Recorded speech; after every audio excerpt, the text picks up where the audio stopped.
Hola chiquillos, ¿cómo están?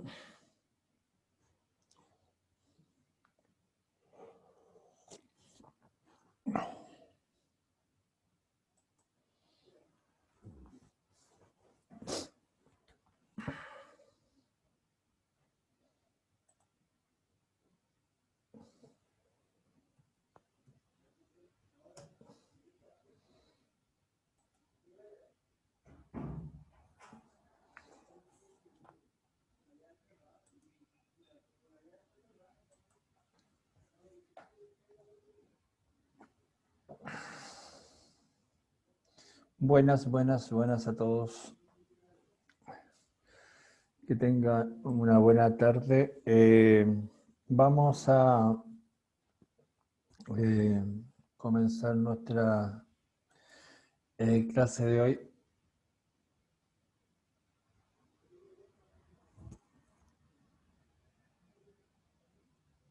¿Las notas que faltan, Javiera? ¿A eso te refieres?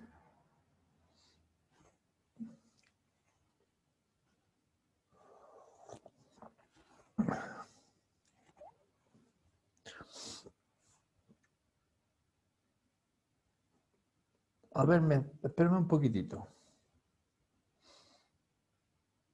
No tenía contemplado eso, porque yo creo que cada uno de ustedes sabe un poquito sus notas, pero voy a abrir la página de ustedes. Vamos a esperar un poquitito. Mira, vamos a hacer una cosa. Vamos a esperar un grupo, un rato más de. Vamos a esperar un rato más que lleguen el resto de sus compañeros y ahí vamos a, a mirar lo que les falta. ¿Ya? Así lo hacemos para que no hagamos una cosa ahora y después hagamos una. Después llegue otro y queden preguntando qué es, de qué están hablando. Respecto a lo que me pregunta Martina, ¿cuál era la guía 6? Era una guía que se hacía online, pero que muchos al final me la pidieron, tuvieron algunos problemas con acceder y por lo tanto me la pidieron, me mandaron correo y me la pidieron eh, que se la enviara eh, directamente. Yo en una clase específicamente yo les envié un link de un drive en el cual ustedes tenían que eh, responder una serie de preguntas y esa era la guía 6. Distinta esa es la guía 9 que no tengo muchos envíos, que es la guía que hace referencia al sistema endocrino, es decir, a las hormonas.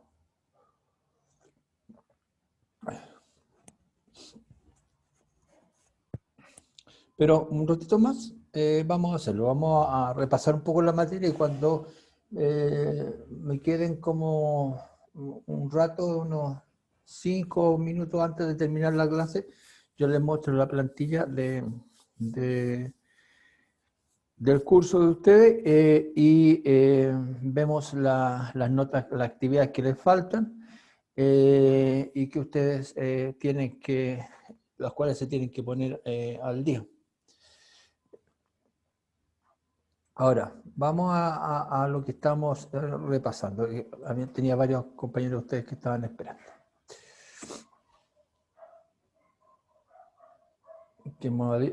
Diego ya. Ya, ahora está Diego. Listo. Ahí somos 11, somos poquitos los que habemos. Vamos a repasar un poco lo de las pirámides y vamos a recordar algunas cosas y después vamos a avanzar un poquito y al final yo voy a ir mirando el tiempo para poder mostrarles lo que les falta a ustedes. Ahora bien, recordemos que lo que estamos viendo nosotros son los ecosistemas y dentro de los ecosistemas cómo se generan las relaciones desde un punto de vista de cómo va desplazándose entre nivel y nivel entre relación y relación de individuos, cómo se va desplazando tanto la materia como la energía. Entonces, de ahí nacen lo que llamamos los niveles tróficos, nacen los organismos que también dentro de esos niveles tróficos hay organismos que se llaman productores y organismos que se llaman consumidores. Hay organismos productores que se llaman autótrofos porque producen su propio alimento y los consumidores que se llaman heterótrofos porque no son capaces de producir su propio alimento, sino que deben consumir el alimento producido por otros. También dentro de esos niveles tróficos yo puedo hablar también de organismos que son productores y otros que le llamamos herbívoros y otros que le llamamos carnívoros o hay otros que le llamamos productores y hay otros que le llamamos herbívoros y otros le llamamos productores y a otros le llamamos consumidor primario y a otros le llamamos consumidor secundario. Es decir, tenemos diferentes formas para hablar de estas relaciones que se llaman tróficas que hay dentro de un ecosistema. ¿Qué es lo que era importante dentro de estas representaciones que tenemos acá? Lo que vimos en la vez anterior era una representación de estos niveles tróficos, era cómo se iban representando estas relaciones que hay entre los individuos, y lo representamos a través de pirámides. Nosotros sabemos que las pirámides tienen una base muy amplia y hacia arriba va disminuyendo. Y nos fijamos en la pirámide de números, en que vemos un problema. Porque la pirámide de arriba cumple con lo que es una forma piramidal, es decir, base muy amplia y la parte superior muy angosta. Pero la pirámide de abajo, que también es de número, su base es muy angosta y la parte de arriba también es angosta, pero el centro es bastante ancho. ¿Y por qué ocurre esto? Porque como dice su nombre, es pirámide de número, indica el número de individuos que hay en un ecosistema o en un espacio determinado, o en una cadena alimentaria, o en una trama alimentaria, me llaman una cadena alimentaria para que se nos sea más fácil, o en un ecosistema determinado. Distinto es, entonces, decíamos que si los productores, por ejemplo, eran un campo donde había una gran cantidad de plantas de menores, dicen arbustos, pastos, ramas, flores, etcétera, que eran los productores. Si yo empiezo a contar una por una las especies que hay ahí, yo puedo contar un número muy amplio. Como es una pirámide de números, yo puedo contar 10, 20, 100, 200, 500, 1000 individuos distintos. Por lo tanto, el número es muy grande. Y los consumidores primarios, en este caso, que son este insectos, no pueden ser tanto, a lo mejor la cantidad van disminuyendo y en este caso, en este ejemplo, la rana o el sapo independiente, no hay claridad en la estructura acá, no son tan abundantes y la serpiente es mucho menor, por lo tanto van disminuyendo. Pero ¿por qué acá en esta pirámide de números es mucho menor la base? Porque el productor la población que se está analizando es sobre un productor que es un árbol. Entonces, ¿qué es lo que pasa? Hay uno solo. Por lo tanto, como es pirámide de números, es el árbol. Exacto. Siempre tiene que haber un estado de equilibrio. Exacto, porque recordemos el tema de la energía. La energía, ahora, aquí hay una pirámide de números. Indica el número de individuos. Pero siempre tiene que haber un equilibrio en cuanto a la productividad, en cuanto a energía. Ahora, puede ser que los individuos sean muchos en número, pero la cantidad de energía que hay tiene que ser lo suficiente como para satisfacer las necesidades de todo el resto de la cadena. Acá el productor es uno solo, pero no nos engañemos, es uno solo, pero es muy grande y tiene mucha masa, por lo tanto puede producir la suficiente energía como para satisfacer los requerimientos de toda la cadena. Entonces, Como dice su nombre, es pirámide de número, indica el número de individuos. Entonces, un árbol muy grande, donde pueden convivir en su interior muchos consumidores, por ejemplo, estas larvas, que pueden ser larvas de insectos, de mariposas, pueden ser larvas de muchos organismos que pasan por, antes de su madurez por el estado larval, pero pongamos el caso que para nosotros es más común el tema de la mariposa. Una larva, un estado larval, que es un consumidor primario, pueden ser muchos. Ahora va a impactar. Pueden ser muchos. Pero van a ser consumidos por estas aves secundarias y por unas aves mayores que son terciarias. Pero en el contexto de un árbol, obvio, el árbol es mucho mayor, ocupa mucho espacio, tiene mucha masa, por lo tanto su tamaño es muy grande y va a producir mucha energía porque tiene muchos elementos como para hacer fotosíntesis. A lo mejor es uno solo, pero comparativamente con los productores de la pirámide anterior, tienen las mismas condiciones. Es decir, allá arriba, en el productor de arriba, son muchos, pero son muy pequeñitos. Cada uno produce energía, pero en su escala, poca energía. La suma de todos a lo mejor produce la misma cantidad que un solo árbol, por guardar la proporción. Entonces, por eso se llaman pirámides de número, indican el número de individuos, qué cantidad, uno por uno. Por eso yo tengo que ir contando. Y yo les hablaba de la técnica de cuartear, o sea, dividir los terrenos para medir la cantidad. Y eso es importante, por eso volví a tomar esto de las pirámides, para que no se nos olvide. La otra es la cantidad de materia, pirámides de biomasa. Si yo tomara todos los organismos que hay en un espacio y yo los pudiera, comillas, teóricamente, poderlos masar, pesar, como decimos vulgarmente, pero determinar su masa. ¿Cuánta masa hay en un metro cuadrado de ellos? Obviamente, como los productores son muchos, son pequeñitos, son muchos, la masa es mucho mayor que la de los herbívoros, por ejemplo, estas ratas, y mucho mayor que la de los carnívoros, porque los carnívoros, por ejemplo, esta lechuza, pues son muy pocas las que hay en un espacio determinado en relación a las ratas y en relación al pasto que puede cubrir, o los herbívoros, los productores que pueden cubrir grandes espacios. Entonces, la masa que hay por metro cuadrado, es decir, la cantidad de plantas que hay. En palabras simples, cuando hablamos de biomasa, ¿cuántas plantas hay? Si yo tomo todas las plantas y las puedo pesar, pero por metro cuadrado. ¿Por qué dice peso seco? Porque obviamente si estuvieran secas, el peso sin agua se refiere, peso seco, si no hay contenido de agua. Pero para que entendámoslo así como simple, si yo pudiera tomar todas las plantas y determinar cuál es la masa de ellas, cuánto, en palabras como nosotros usamos el concepto errado, cuánto pesan,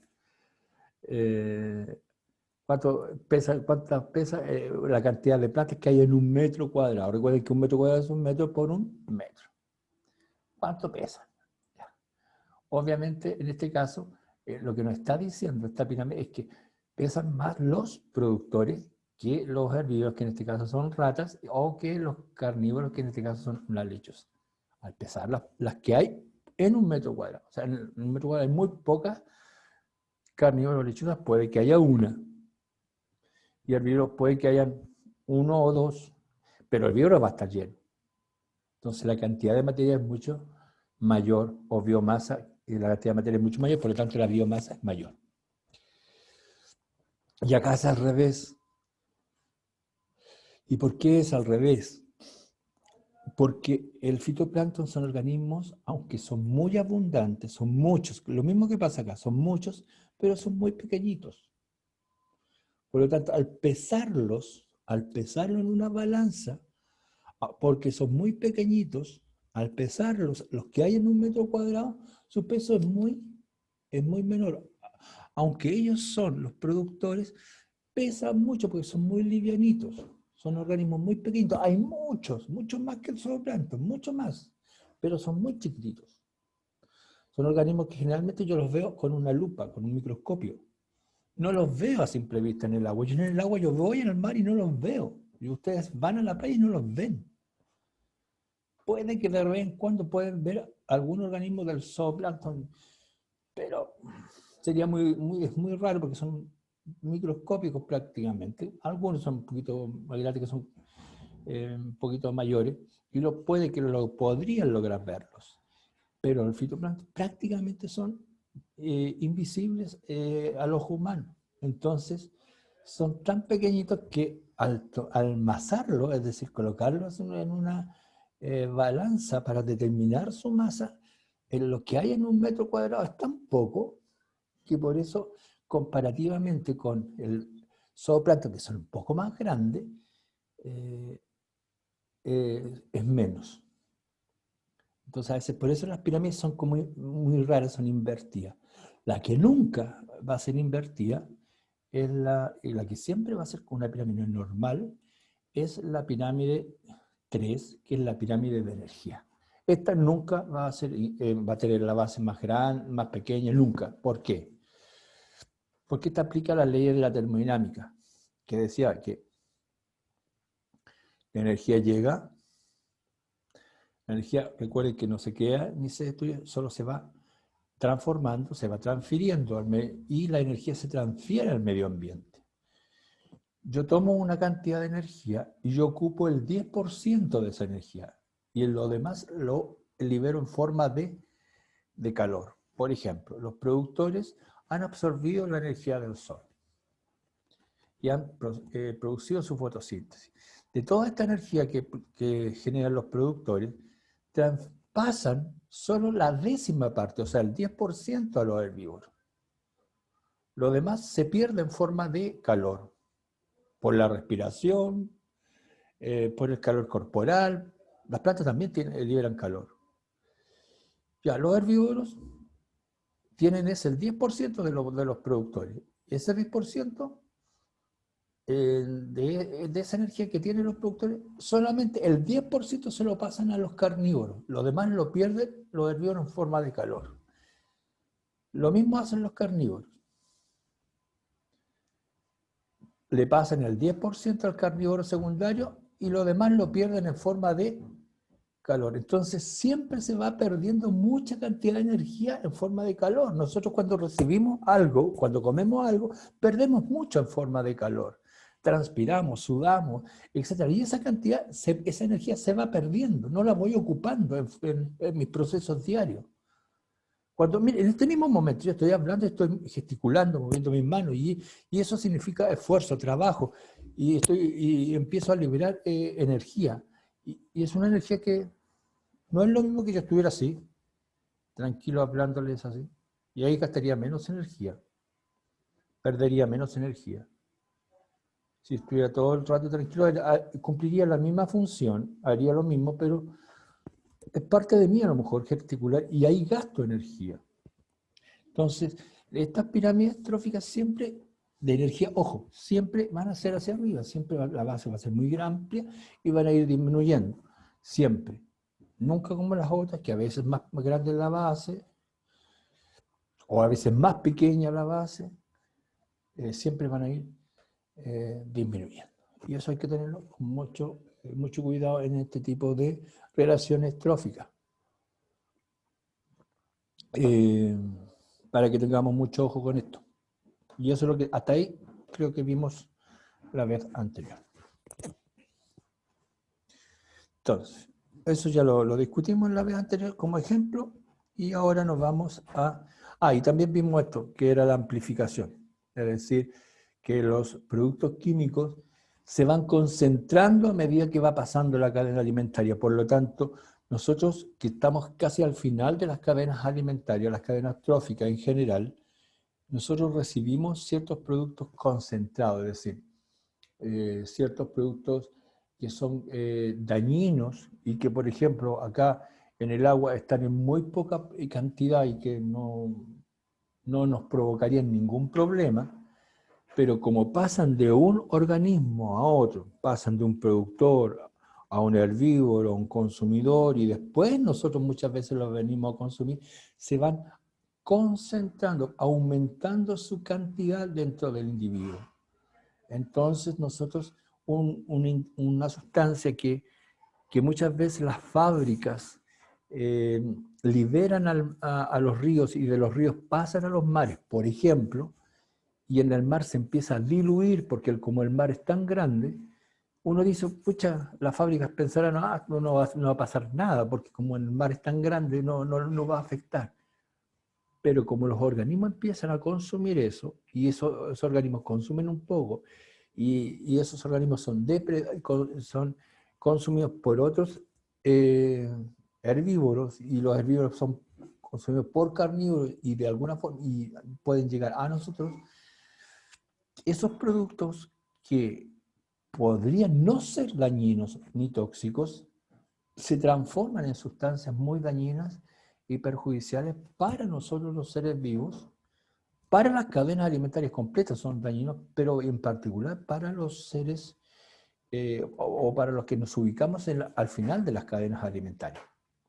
Entonces, o las redes alimentarias en general. Somos más perjudicados por esos productos. Por eso muchas veces hay que tener, hoy en día hay más conciencia de eso y se impide, por ejemplo, lo que habíamos visto la semana pasada, que ciertos venenos, el dimetildinitrotolueno, o compuesto organometálico, el metilmercurio, u otros compuestos que se utilizan como fertilizantes, fundamentalmente ellos, o compuestos que se utilizan en la fabricación de plástico, o en la industria de la pintura, o en la industria minera, que tienen muchos residuos. Hoy en día es más riguroso eso de que lleguemos y botemos. Lleguemos y botémoslos a la tierra, lleguemos y botémoslos a los ríos, lleguemos y botémoslos al aire, porque se van paulatinamente concentrando y aumentando su cantidad. Y esos elementos van llegando nuevamente a nosotros, o sea, elementos que hoy día, pucha, ¿qué? Si total va al agua, va a afectar a los peces, y podría afectar, pero pucha, los peces los consumimos nosotros. O si va a la tierra, de alguna forma, los elementos, o si va a los ríos, los ríos el agua de los ríos llega a las plantas y las plantas absorben esos elementos y se concentran en las frutas, las verduras, y de ahí pasa a los animales y de los animales pasa a nosotros. Entonces, en cierta medida hay que tener súper claro el hecho de que no podemos seguir eliminando sustancias al exterior, y por eso el tema de las políticas de impedir la salida de sustancias al entorno.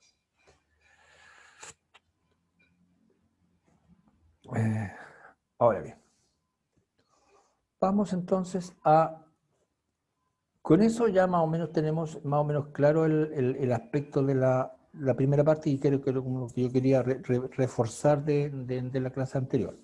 Ahora, lo nuevo, digamos, lo del día de hoy. ¿En qué nos vamos a centrar hoy día de hoy? En lo que se llama, en general, los ciclos biogeoquímicos.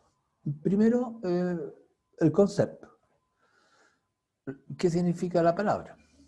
Bio, biológico, geo, significa tierra, y químico, de sustancias químicas. O sea, sustancias químicas que están en la tierra y que afectan procesos biológicos. Por lo tanto, son ciclos que hay en la tierra de sustancias químicas que afectan los procesos o que participan de los procesos biológicos.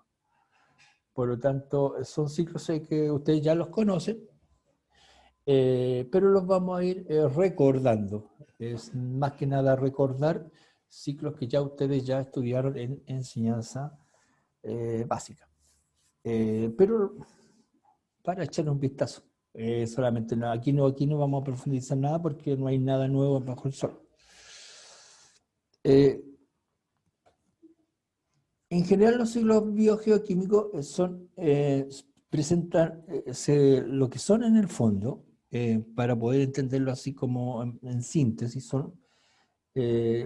son reservas de elementos químicos o de sustancias químicas también, ojo, porque también hay sustancias químicas.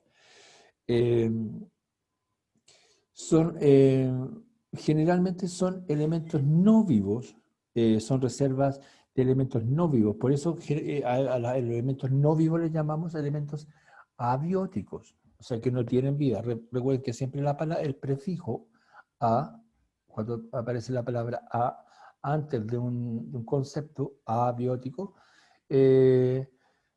significa sin. Entonces, son factores sin vida, es decir, que no carecen de ella, y por lo tanto van a participar en los procesos biológicos, participan de los procesos biológicos sin ser elementos vivos. ¿Y cómo los vamos a agrupar o clasificar? Primero, en ciclos gaseosos. Fundamentalmente, ¿por qué? Porque hay ciclos, hay elementos químicos, varios, que circulan por la atmósfera, que viajan por la atmósfera, se desplazan por la atmósfera y se desplazan por la atmósfera y entre el organismo y la atmósfera. Y esos elementos, como se desplazan entre el organismo y la atmósfera, tienen un proceso cíclico. Y cuando hablamos de ciclos, significa procesos de intercambio. Y cuando hay procesos de intercambio entre organismos vivos y la atmósfera, hablamos de procesos de reciclaje, de intercambio, de modificación, de aprovechamiento. O sea, aquí no se pierde algo.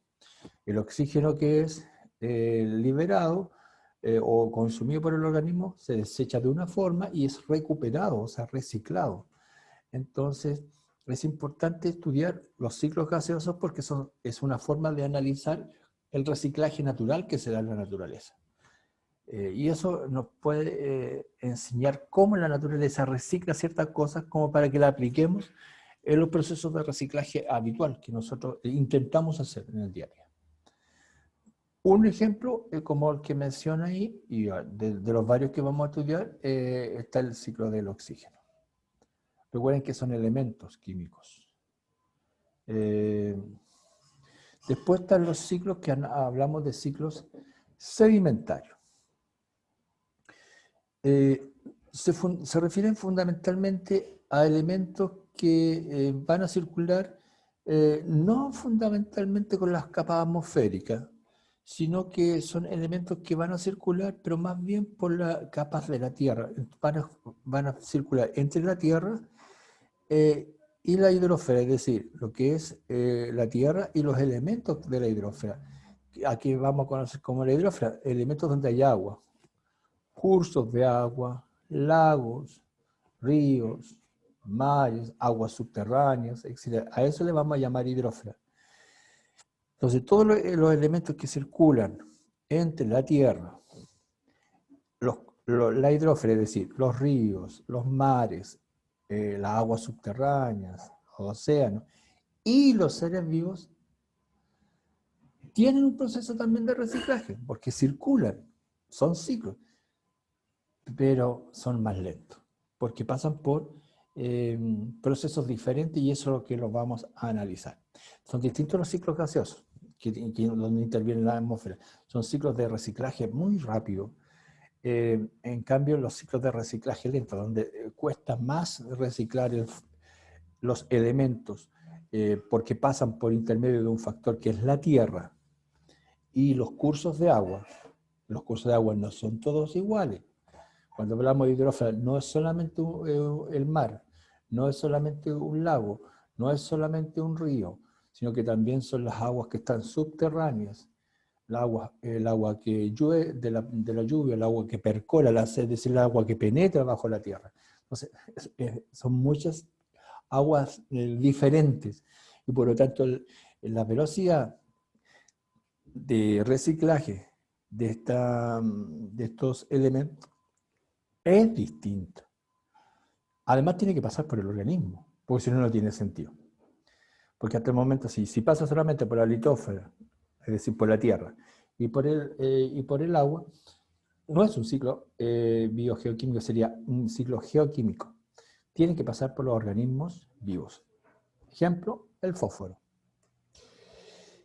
Y el tercer ciclo son los ciclos hidrológicos. El nombre lo dice, hidro, que viene de la palabra agua.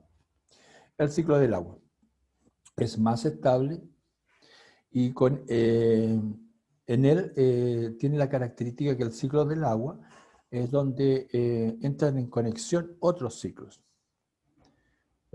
Interactúan con él otros ciclos. Por lo tanto, es como un ciclo donde se relacionan otros ciclos. Y ese es el que uno más conoce, el que más habitualmente analiza o el que más sabe. Que el agua se evapora, uno conoce los estados del agua que pasa por diferentes momentos, que hay una lluvia, hay una precipitación, agua que se van bajo la tierra, etcétera, que son diferentes características de este ciclo. Entonces, lo que vamos a mirar son estos tres tipos de esta clasificación de ciclos biogeoquímicos, o sea, en gaseosos, de reciclaje rápido, sedimentario, de reciclaje lento, y hidrológicos donde se interactúan los demás ciclos, que es el ciclo del agua, donde los otros ciclos interactúan con el agua en este caso. Vamos a mirar uno o dos y después nos vamos, lo prometido en deuda, vamos a ir a mirar la página de biología del libro virtual que nosotros empezamos a usar, que estamos usando en el colegio ahora desde esta semana, donde están las notas puestas y para que ustedes vean en lo que les falta y algunas cosas algunas que estamos recién en proceso de revisión, o sea, cosas que ustedes han mandado en esta semana y que como se han ido juntando, hay unas cosas que yo las estoy poniendo hoy día, entre hoy día y mañana.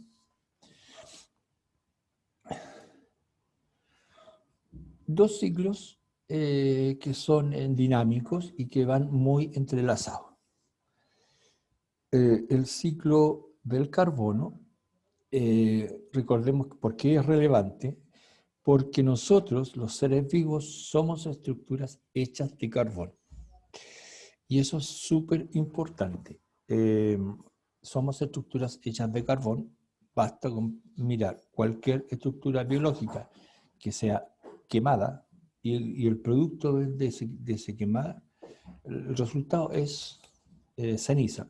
Y la ceniza es carbón, sea un organismo vivo, sea una planta, sea quien sea. Cualquier estructura viva está formada de carbón. Por lo tanto, por eso es importante estudiar el ciclo del carbón y paralelo el ciclo del oxígeno. Fundamentalmente, ¿por qué razón? Porque aunque no es el gas más importante de la atmósfera, nosotros respiramos oxígeno. O sea, los seres vivos respiran oxígeno. En su mayoría, no todos, pero mayoritariamente los seres vivos respiran oxígeno. En su mayoría, no todos, pero en su mayoría respiran oxígeno. E insisto, no es el gas más abundante en la atmósfera. Recuerden que nuestra atmósfera fundamentalmente tiene nitrógeno, pero sobre el 20% de nuestra atmósfera es oxígeno, por lo tanto, y es el gas que nosotros respiramos, por lo tanto, y los seres vivos en general respiran, por lo tanto, es necesario conocer estos dos ciclos. Ahora miremos el gráfico y solamente es analizar y seguir las flechas como para entender cuál es el comportamiento de estos dos ciclos. Podemos partir como en un ciclo de cualquier lado, porque un ciclo no tiene ni inicio ni fin. Pero partamos, por ejemplo, de esta planta. Tenemos una planta que realiza el proceso de fotosíntesis. Recordemos que la planta para realizar fotosíntesis en general necesita luz, ya lo hemos estudiado, y vamos a suponer que la luz que está usando no es luz cualquiera, sino que solamente la luz del sol. Para eso requiere del dióxido de carbono, donde ahí viene ya parte del carbono que que es parte del ciclo del carbono. O sea, el carbono viene del dióxido de carbono que está en el ambiente. Este dióxido de carbono iba a requerir también de otro elemento importante que le va a producir, que es el agua. Va a producir eh, va a producir la planta. Ahora bien, ¿qué es lo que va a producir la planta como producto? Nosotros sabemos que va a producir un alimento que se llama glucosa. Pero esa glucosa tiene carbón. Y a ese carbón que tiene la glucosa le vamos a llamar el carbón orgánico, o sea, el carbón que es útil para los seres vivos, que ese es como el alimento para los seres vivos. Entonces, en el fondo forma un carbón orgánico que va a ser útil para los seres vivos. Entonces, de ahí sigue este famoso ciclo del carbón, porque forma organismo, forma parte de una cadena alimentaria, el carbón, que es un carbón orgánico, y que va a ser consumido, por ejemplo, por los productores. Pero estos productores, por dar un ejemplo, van a tener este carbón orgánico, que es la glucosa. Y este carbón orgánico se va por los organismos muertos y sus productos de desecho, este carbón va a pasar se puede transformar en un carbón fósil cuando este organismo muera. Y estos fósiles que se generan acá, ¿qué es lo que puede ocurrir con ellos? Pueden participar o ser parte de los elementos que se utilizan en la generación de energía por parte de las fábricas. Ahora bien, ahí en las fábricas lo que van a hacer es generar energía a partir de elementos fósiles que son producto de la transformación de estos elementos que tenían el carbón orgánico.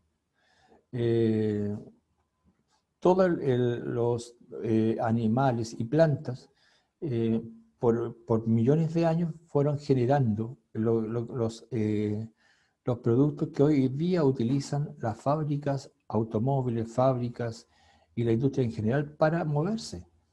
Vale decir, ¿qué cosas? El gas, el petróleo, todos los combustibles se usan a partir de, son producidos a partir de los elementos fósiles, es decir, elementos que estaban formados por carbón orgánico, que había sido producido por plantas que se habían transformado y que habían realizado fotosíntesis y que habían tomado el dióxido de carbono que había sido producido que estaba en la atmósfera. Entonces, todo es un proceso súper cíclico que se está dando. Ahora bien, ¿de dónde sale el oxígeno acá? De los procesos de respiración. ¿De quiénes? Del proceso de respiración. Acá, ¿tenemos representado el oxígeno? Aparentemente no. Pero, ¿quién puede aportar también dióxido de carbono acá? Son las fábricas. ¿Quién puede aportar también dióxido de carbono acá? Son los animales, al botar los elementos. ¿Y quién puede aportar dióxido de carbono acá? También, en cierta medida, las mismas plantas en ciertas fases de la fotosíntesis eliminan también una cantidad de dióxido de carbono. Una cantidad la ocupan para producir carbono orgánico y otra cantidad también la ocupan para eliminar el dióxido de carbono. Aquí lo que nos falta es analizar el tema del oxígeno como elemento importante dentro de este proceso. Por eso colocamos carbono y el oxígeno. Eso lo vamos a dejar pendiente para la próxima vez y vamos a compartir pantalla para ver lo que yo les prometí, porque si no nos vamos a pasar mucho de tiempo. Ya estamos en los 40 minutos y yo no me quiero pasar de tiempo y compartir lo que prometí. Déjenme ver si puedo entrar.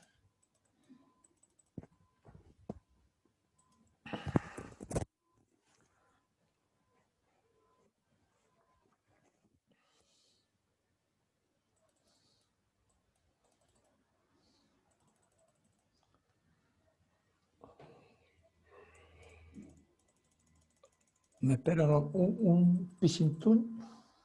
Esperemos que la conexión de internet esté como la gente.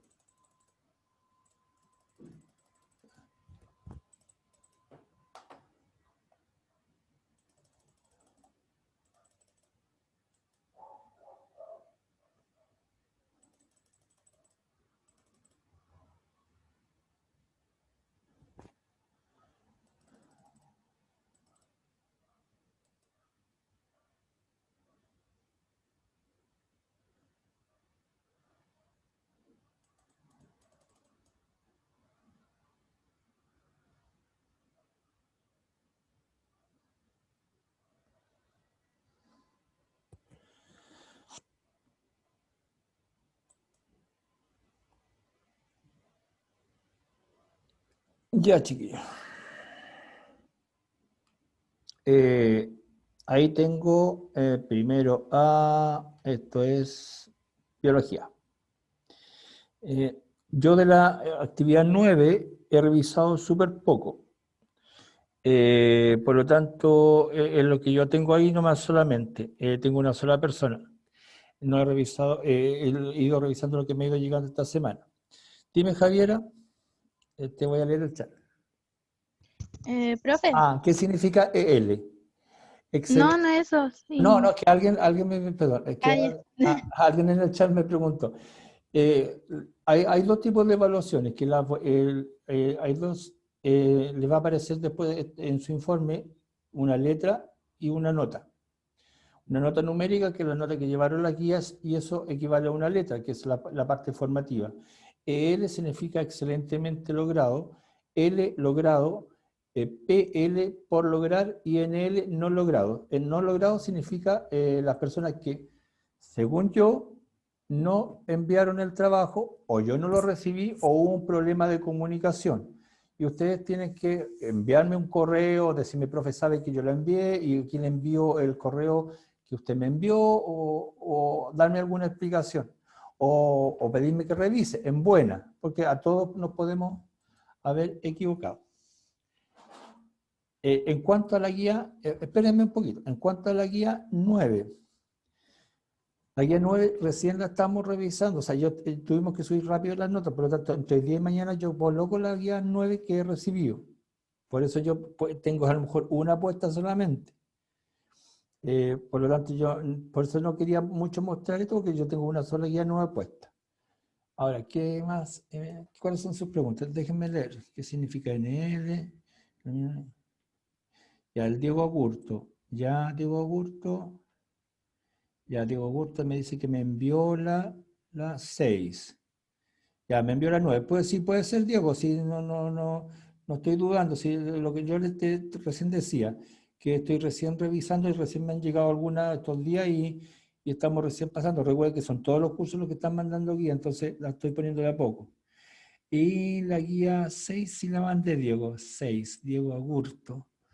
Diego Agurto. 6. Ya vamos a revisar, Diego, porque yo hasta el momento no sé si tengo algún problema, pero yo no la tengo por el momento. Voy a revisar.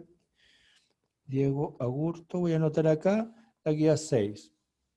Ahora, si alguno ha visto ahí, tiene algún problema, me avisa, me manda un correo y si lo tiene, la guía me la reenvía sin ningún problema. Voy a mostrar a los de abajo. Ya, voy a ver a Javier Hinojosa que me levantó la mano. Dime, Javiera. Profe, que a mí la guía 1, 2, 3 y 6, creo que ¿Ya? eran. ¿Sí? O sea, todas me salen como que ninguna mandé menos la 9, es la única que sale como que mandé. Pero yo mandé todas e incluso usted me mandó las notas. Javier Hinojosa.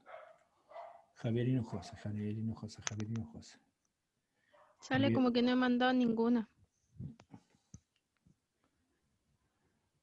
Ya puede que tenga corrido. Ya. Lo que pasa es que lo pasamos con. Ya. Javier Hinojosa. Está bueno, Javier, ya. Era para si podía verlo. Ya. Sí, no, sí está bien. No, sí, esa es la cosa. De todas maneras, Javiera, te pido un favor. ¿Me estás escuchando? Javiera, Sí, sí, ¿tú tienes los correos que te envié? sí, Es que me es más fácil. ¿Me podrías reenviar el correo? Me es más, ya. Sí. Porque así es más fácil, yo así lo reviso, en vez de estar buscando todo, me es más fácil lo reviso. Pero de todas maneras voy a revisar Ya. de todas maneras la base, Ujú. ¿ya? Ya, porque tuvimos, es que lo Ya. que pasa es que teníamos una forma y como apareció este libro, lo tuvimos que cambiar todo. Y ahí a lo mejor puede que yo me haya enredado. Ah, ya. ¿Ya? Eh, ya, Sebastián González. Ya, estoy revisando. Sebastián González, te falta solo las 9. Ya. Bien, Sebastián. Y Javiera, me dice que solo te falta que las tienes todas. Ya, ¿qué más? Profe, Dígame. que, o sea, la profe de química en una nos mostró y está igual en física, también se la reenvío, ¿cierto? Sí, por favor. Yo Ya. en física lo tengo acá al lado. No, es que la profe también nos mostró en una de las notas así como de ciencia ¿Ya? y tampoco salían, entonces también se los reenvío. Ya, sí, por favor, porque puede que voy a revisarla, voy a revisar todo el primero A porque a lo mejor, ¿sabes lo que puede que hayan dado de baja algún alumno y al copiar haya corrido se haya corrido un espacio, ¿me entiendes? Lo que pasa es que Ah, nosotros ya. teníamos una plantilla previa, entonces yo tomé esa plantilla y como era un Excel, yo la pegué en sí, completa. Entonces puede que hayan cambiado un alumno y al cambiar alumno, generalmente se corren las plantillas. Voy a revisarle, qué bueno que me lo hayan dicho. ¿Qué más? Porque sale que no mandé uno, si yo lo mandé todo. Sebastián González. Sebastián González. Ya, está bien, yo lo voy a revisar. Yo reviso, si para eso estamos. Si de todas maneras, igual cuando se mandara el informe, si había un tema, ustedes podían mandar aclaraciones, ¿ya? No hay, recuerden que estas cuestiones no son definitivas. El Diego Augusto, sí, el 6 era el link.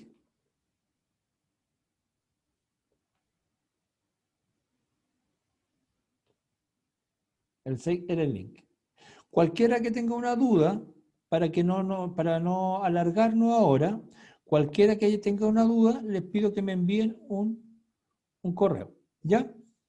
Y yo no tengo ningún problema en revisarlo, sino si yo estoy para ayudarlo, no para embarrar el tema, yo no es mi sentido, por el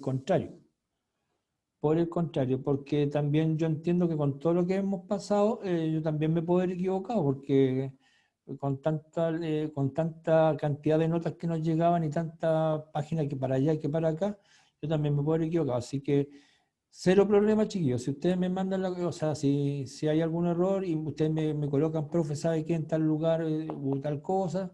Yo lo reviso, ni un problema. No, yo no me voy a hacer problema. Ya. ¿Está bien, Martina? Martina Carrasco. La uno, revisar. ¿Ya? Ya lo anoté, chiquillos. Si alguien manda alguna duda, me envía el correo. Y ahí lo reviso antes de. Recuerden sí, que la guía 9, sí, esa yo la estoy en este momento revisando y el viernes cuando tengamos física, ahí yo les muestro la nota como más actualizada. ¿Les parece?